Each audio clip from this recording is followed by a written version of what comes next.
Hey everybody, welcome. My name is Dave. I am an alcoholic. And through the program of Alcoholics Anonymous, gratefully recovered, living a great life. And I want to share that life with everyone I know. Because the one thing for me when I came into the program was I didn't see how my life was going to be better without alcohol. And it was important for me to get that. Right? And I see it now, but when we first come into the program, a lot of us struggle. I mean, we struggle with this. This is a difficult transition. So for me, the purpose of this channel, just so everybody knows, is to help you, to assist you in your journey with recovery, the power of recovery. That's what this channel's about. The video today, 5 things that helped me in my sobriety and my recovery that I want to share with you that hopefully will help you figure yourself out, right? Because in the program of Alcoholics Anonymous, the one thing I've learned is that it is a journey into myself. Like the program of AA for me is about figuring myself out and, getting the drinking out, number one, but figuring myself out, how to live a great life, what makes me happy. Where did I go wrong? What needs to be fixed? What can be improved upon? And it's not that there's, I try not to look at it as there's something wrong with me. I look at my life as what can I improve to live a better life using the 12 steps, having a connection to my higher power, the higher power that I choose, that we all get to choose in the program of Alcoholics Anonymous. It's a beautiful life. And I wish someone came to me earlier in the program and just walked up to me and grabbed me and said, hey, this is a beautiful life if you will embrace these 12 steps, if you will live by them. So, that's important for me. That's what this channel's about. That's what I'm sharing about. Everything that helped me in my sobriety, and hopefully it's something that will help you. We're all in different places in our journey, but these things that I've learned are things that I want to share because I got them from what they call the old timers. So 5 things, 5 powerful things that helped me in my recovery. The first one was look the best, show up courageously, and have fun starting conversations with people, right? In the program of Alcoholics Anonymous, we're all just people. We're all just people sharing our story. And in the beginning, when I went to my first meeting, oh my God, I remember how uncomfortable it was. I didn't know anybody. Everyone was a stranger. I was shy. I was in this alcoholic haze, this alcoholic fog. And I didn't know how to talk to people. I was just in this drinking bubble in my life where, all I did was isolate.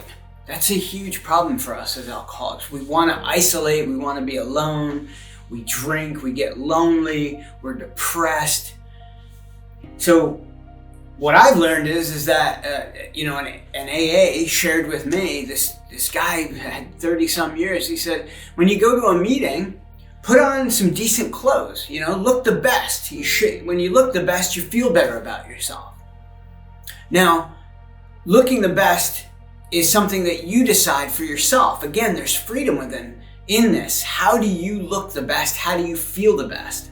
It could be just a t-shirt and a nice pair of pants. Or, it could be your favorite jacket. It could be a suit and a tie for some people. It could be, whatever it is for you, that's the part that you need to figure out. And that's the importance of the whole program of AA and the 12 steps is all about figuring out what makes you happy so that you can live in a way that brings you happiness. And then you forget about alcohol and you don't need alcohol. You get rid of it. It has no hold or bearing on your life. And then, showing up just courageously, for me that was huge in the beginning. I had to just do things. I could not think about things. I don't know if anybody can relate to this, but as alcoholics, we are overthinkers. We overcomplicate everything in our lives. The smallest decisions can be overcomplicated, and we think about it, and then we attach emotion to it, and that emotion is usually like frustration or anger or discontent, and then we try to tell ourselves that how bad it's going to be. Oh my God, this is going to be horrible to do this. It reminds me of when I first figured out, I can't remember where it was in my journey, maybe, my sobriety date is June 4th, 2017, so I'm in, I guess, year 6 of sobriety, which is a newcomer, in my eyes, I kind of feel like a newcomer still. I almost feel like a newcomer on certain days, certain days are brand new for me. I feel like I haven't figured anything out, but 80% of the time my life is beautiful with this program, with the fellowship, with giving back, with being able to serve, living by this principle of service. But in the beginning, I could not think about anything. So getting back to that point, I just had to show up. Like when I walked into that meeting, the first meeting in June of 2017 that I walked into, I felt so uncomfortable. I didn't know a single person. Everybody's looking at me like, oh, look at this new guy, and everybody is just staring at me because I'm the new person, right? I'm the attraction. And I had to just walk in, sit down, and just sit there. For me, that was showing up courageously, because I was in my mind thinking, maybe I should just walk out of here as quickly as I can, go to the store, get some beer, and I'll try to do this again next week. And right there, that kind of thought in my mind kills me. That's the thought that will kill me. That kills us as alcoholics. That little thought of, maybe I'll try again later when it's more comfortable. Because the fact is that it's never going to be comfortable. And that's just something we have to accept. That's becoming willing and embracing acceptance, is, that we just have to accept that this journey, especially in the beginning, it's not going to be comfortable, but you will make it through it. And that discomfort that you feel, that you go through maybe for the first 3 months, 6 months, or a year, that's going to strengthen you. That's going to make you powerful. You get to you pass that first year. I remember for me, I felt empowered, like that now I can make it through more and more stuff. And that is exactly the way God works in our life. He gives us just enough that we feel like we can't handle it. That's what He does for us. He gives us just, there's an old saying that says, God will never give you more than you can handle. But in the moment, we feel like we can't handle it. We feel like it's impossible. But all we have to do is just make it through it. And that's a part of ourselves that we need to figure out. We need to learn how we can embrace the discomfort and just make it through it and focus on, even if it's just 10 minutes from now, right? Just 10 minutes from now, if we can just focus on that, and that helps us make it through without having to go to the drink, without having to go to the drug, without, just getting rid of everything else, that's going to make the difference in your life. But it's never going to be comfortable, and it's never going to feel easy in the moment. It's only going to feel easy after you've made it through it, and then now you're a stronger person, and you look back on it and you say, that wasn't so bad. That wasn't so bad. I bet I could handle more than that. That's when we see what the gift of the program that it's giving us in our lives. And that brings me to number 2. Make things easy in your mind before you start. This comes back to the premise I was just talking about. We overcomplicate everything. I think back on my experience, and I think the drinking had just damaged my brain so much that I wasn't very smart anymore. I don't know if I've ever been really smart, but I tested pretty decent on an IQ test, and I thought I was smart. I thought I was really smart, way smarter than I should have been thinking I was. But the drinking had just dulled me down so bad. My awareness, my consciousness, that was all gone. And what I always tell myself, and I tell other people, is it was kind of a good thing in the beginning of my journey in recovery and getting into the program of AA and working the 12 steps, that I wasn't very smart. Because what I've noticed is a lot of people, and sometimes I fall prey to this too, is that when we think we're smart, we're basically overthinking things. And when we're overthinking things, it's not always reality. We just have a preconceived conception of how something is going to turn out. Like quitting drinking, for instance. I couldn't get over the fact that, I couldn't wrap my mind around how my life was going to be better without drinking, because I thought, I'm losing all the fun, I'm losing the buzz that I like. How am I going to hang out with my friends and hang out at bars and have a good time if I'm not drinking? So for me, just that one look was, how is my life going to be better? I couldn't see it. But today I can tell you, after 6 years, I can guarantee to you through my own experience that my life is infinitely better than it could have ever been when I was drinking, or when I was drinking, or all these times that I thought that I was having this great time, Like I used to think throwing up on myself and blacking out was a great time. And how screwed up was my thinking? But somehow we get convinced that that's the good time, and I saw no other way to have a good time. But right now I can tell you my life's infinitely better. 10 times better. 100 times better than it could have ever been with drinking. Because drinking ruined a part of my life. And I have proof. And I also have proof that living for 6 years without a drink, I can tell you that I don't want that shit. I don't want anything to do with it, because the life I have now, I don't want to give up. It's good. I have connection and people and friends and money and everything just comes into my life. And I have a connection with my higher power, a connection that I've never known before. That's so beautiful. I can't give that up. See, drinking ruins your spiritual connection with God. That's what it does. It takes that away. Like, I could never have a good spiritual connection with God, because drinking, whatever it does in the body, and I don't even know exactly what it does scientifically, but it damages the nerves, the brain, the thinking. But there's something even beyond the physical that it damages. It's like the spiritual flow that you can get when you're sober. It can never be obtained while you're drinking or doing drugs, because it ruins that. It takes you out of your consciousness. It takes you out of your spirituality. So the life I have today, the connection that I have with God, my higher power, and Jesus Christ, the principle of forgiveness and the peace that I feel in my heart, that's something that I could never give up for a drink or a drug or anything that's in that realm that people or myself used to think is a good time. It's just not possible. I don't want to give it up.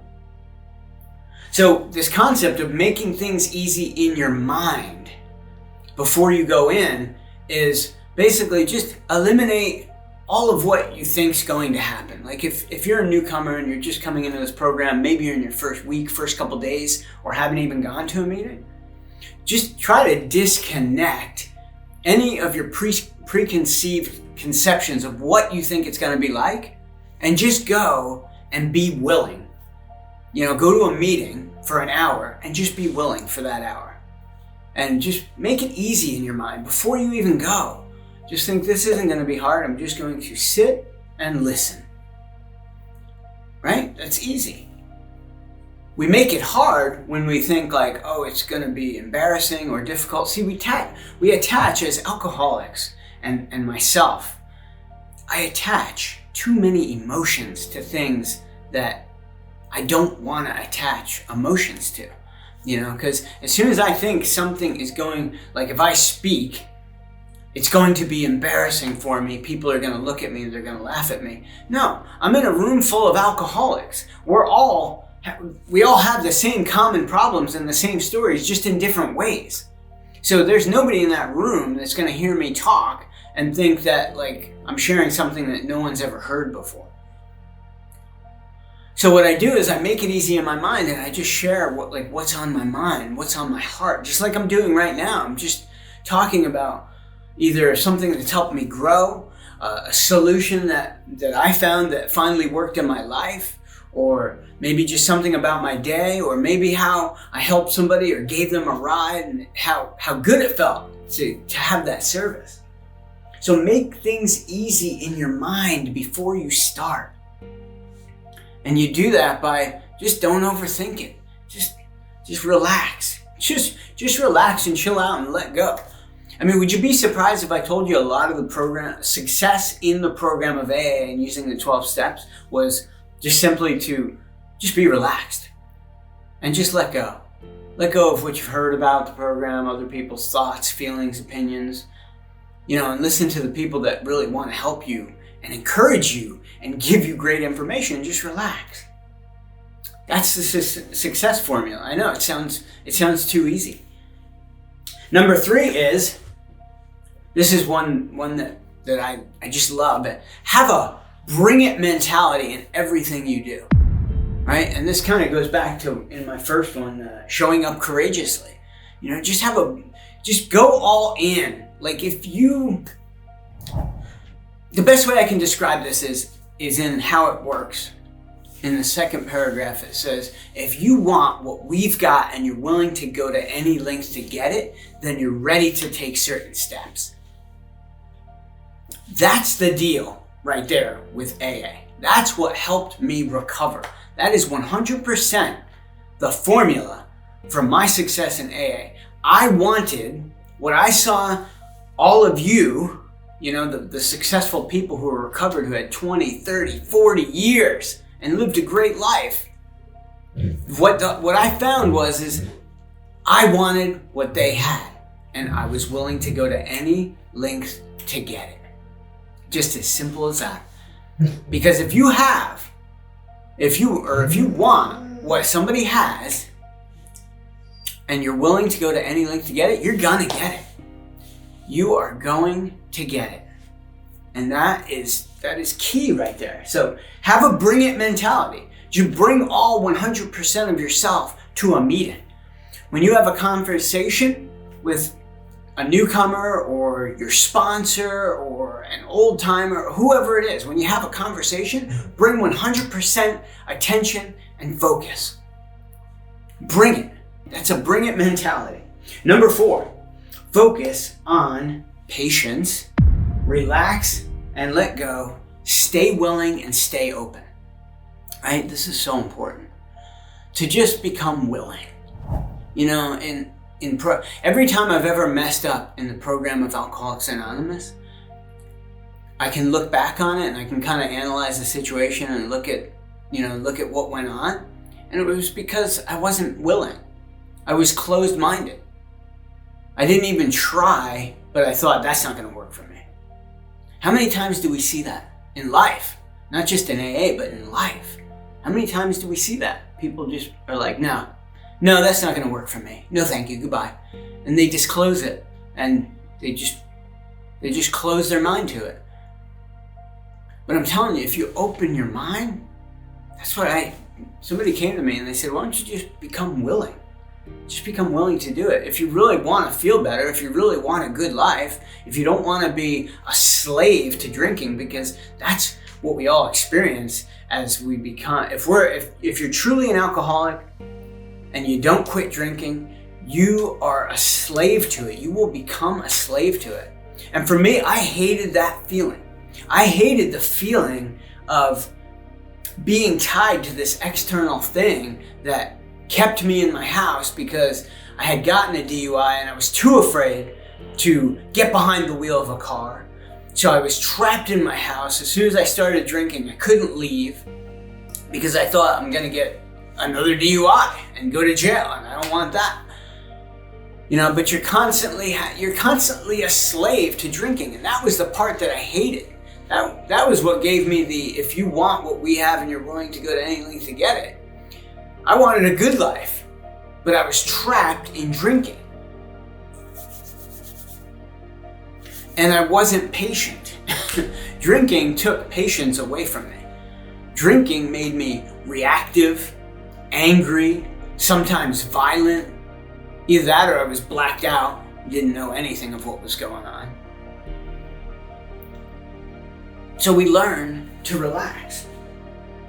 We learn to let go. And the best way to do that is to just stay willing. Like if you want to do this thing, do it all the way. Go all in on it. Practice it. And it doesn't have to be hard. Again, going back to that principle, it doesn't have to be hard, but you have to stay focused on it. You have to stay focused on your program. You have to connect with somebody else. You have to pick up the phone sometimes and call, or just go to the meeting. Whenever I'm feeling discontent in life, and this is the benefit of AA for pretty much everybody I've ever talked to and myself, the benefit of AA is not just to quit drinking. Really, the primary purpose is to connect with God and a higher power and live a great life and be free from alcohol. So let me just say that again another way. Like quitting drinking is only the first step. But the people I've seen who quit drinking without the program are frustrated, angry people who feel like they had to give something up. And now they're just lost in a sea of discontent, and they're violent and reactive. I guess that's what they call dry drunks. They're a dry drunk. They're not drinking. They got the willpower to quit, but they're miserable.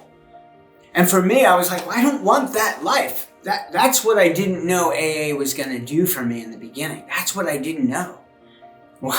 Was you're going to live happier than you were when you're drinking. You're not just going to quit drinking, you're going to live happier. Life's going to take on a new meaning. You're going to be fulfilled. You will want to give, you will look for ways to give to other people because of the fact that it makes you feel so good. And it is a two-way street. We help others and we are automatically helped. We automatically get the things that we want. We don't have to ask for them anymore. We just go about our business of helping people. We look for people to help. We share what we can.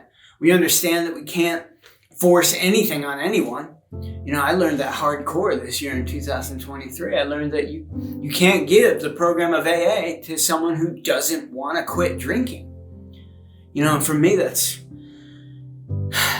one of the saddest things I have ever dealt with is when you love somebody and they tell you that they want to quit drinking, and then for whatever reason, I don't know, only God knows the reason, but they just won't stop. They just can't let go of it. They just can't let go of it. And for me, that's the saddest thing, because you can't force someone, you can never force someone to do something they don't want to do, especially drinking. But what we can do is we can pray. We can pray for that person. We can pray for all of us, that we all achieve sobriety. So my prayers at the end of the night is I just pray for the world. I wish, I say, dear Lord, I wish the world health, happiness, and prosperity, that they would experience the deep sense of connection that I embrace in you every single day. Because I do embrace a great connection with my higher power. It's what works for me. And I want you to find what works for you, because that's what the program is all about. It's what works for you. It might not be identical to what works for me. But I tell everybody, if you're having a hard time, try lots of different ideas. Weigh them. Do they make good sense? If they make good sense, try them. If they work, continue to do them. Make it a habit. That's what's going to help you grow in the program. And then maybe those ideas will evolve, because for me, my life has evolved. Every year over year, my life gets better and better and better. And that's the program. That's the gift that AA gives us as alcoholics. We go from a hopeless state to a hopeful state, a state of life that we could never imagine existed on the outside. So I got to finish this up here. I know I've been going for a while. And the number five thing that helped me in my sobriety is stay focused on wins. Big and small. Big and small victories. Throughout the day that inspire you, right? So stay focused on wins, big and small victories throughout the day that inspire you. Because that's where the beauty comes from, right? We talk about in AA living 24 hours at a time. So for me, every day I'm writing. I like to write down the things that were victories. Like maybe I had, a situation, like we're going to hit situations in life. Maybe I had a situation in traffic, right? This was a big one for me when I first came into the program. People were cutting me off in traffic, like blatantly. And I look back on it, I feel like it was God testing me to see where my patience was at, to test it, to see if I'm good enough, if I'm ready to handle something more. And people were cutting me off all the time, and I would get aggravated. I'd be like, I want to just run up beside them and like flip them off and just like scream at them and, all kinds of like angry, violent thoughts. So one day I had a situation where somebody pulled out in front of me and I completely let it go. And I didn't feel any anger. And for me, that was a win. That was a victory. That was something I had never done before emotionally. I was like, you know what? Maybe they just needed to get somewhere. I don't even care what the reason was. I was like, maybe they got their kid in the car trying to get him to the hospital. I don't know. But I just kind of leave it up to God. I'm like, whatever they had to do must have been important that they needed to put in front of me. And I'm just going to rise above it. And I'm just going to be like, okay, whatever. That, for me, was a huge breakthrough. That was a victory that was a big victory for me. So where do you have those things in your life? Look at every day when you overcome something, or you do something good, or you do a good deed. Take that into your heart. Write it down on paper. Write it. What is it, that victory that you overcame? Because that helps you so much, because you can look back, just like I have all these things that I've written down over here. I've got all these things I've written down. I can go through just from a couple days ago. I forget about this stuff if I don't write it down. We don't want to do that. We want to be able to go through this, because I've been keeping notes since the beginning of my sobriety. I've been writing things down. I can go back to 2018, 2017. When I was first sober, and I can see things that I wrote down. Some of it I read, I laugh, it's kind of embarrassing to me. I'm like, man, it wasn't, like, I don't know, it just makes me feel self-conscious sometimes. Not so much anymore, but, you want to look back at that stuff so you can see the growth. That's what's important. You want to see the growth. And so I say, stay focused on the wins, little victories, big victories. Write them down, keep them in your heart. And a good question to ask, I'll leave you with this. A good question to ask is, what did I do right and what could I do better? So every time you hit a situation or something that's important to you, ask yourself, what did I do right? Right? So you're focusing on the good, and what could I do better? So you're not focusing on that you did anything wrong, just what could I do better? And I ask myself that question all the time. That's helped me so much in recovery. Especially when I'm sponsoring other people. When I have a conversation with a sponsee and I analyze myself after it's over, and I say, what did I do right within our conversation that we had today? And what could I do better? How could I serve better? How could I, help him or help him more? How could I do that? That's important. So when you get this self-introspection, you're not judging yourself. So don't make yourself feel bad. That's the purpose of that question, is what did I do right? So you're focusing on something good, and what could I do better? You're focusing on how you can improve. So there's no judgment around you did something wrong, you're bad, you didn't, you're just focusing on good, what you did good, and the improvement of it. So those are 5 things that helped me in my sobriety, and I hope that you guys took something away from this. I hope that inspired you. The purpose of my channel is to give back. I need to give to keep the gift that I've got. And I feel like I have a great gift, and that makes me want to give more. So I want to give in these videos, and I hope you took something away from it. And of course, if you like this content, if you want more of this content, like the video, share the video with someone who could use it, subscribe to the channel. I've got a brand new playlist This is one of my goals for 2024, is I want to do a reading from the 24-hour-a-day booklet. So if you have the 24-hour-a-day booklet, it's a daily booklet. It has a AA thought for the day, a prayer for the day, and a meditation for the day. And I'm starting January 1st, 2024. I'm going to open up a brand new list. So every day, if you like that book, I'm going to read and I'm going to talk a little bit about my recovery and how much that book helped me. The 24-hour-a-day book. It's just a small little book here. It looks like this. The 24-hour-a-day booklet. I love this book. This book helped me so much in my sobriety and my recovery. And so every day I'm going to have a video released for that day starting January 1st, 2024. Let me know in the comments if you like this stuff, if you want to hear anything else, if you want a certain topic, any kind of perspective, opinions. I'm also looking for people to come on the channel with me that want to talk about their sobriety and the gift of their sobriety. We stay solution oriented on this channel. I'd like to provide solutions, things that help me grow, things that help others grow, the things I've learned over time. It's all helpful and beneficial because maybe today, or maybe one of the days when you're watching one of these videos, you didn't have time to go to a meeting, but you could get something like this or all the other channels and information and data on sobriety and recovery. YouTube is filled with it. You know, our social media channels are filled with it if you look for it and stay off of the negative stuff.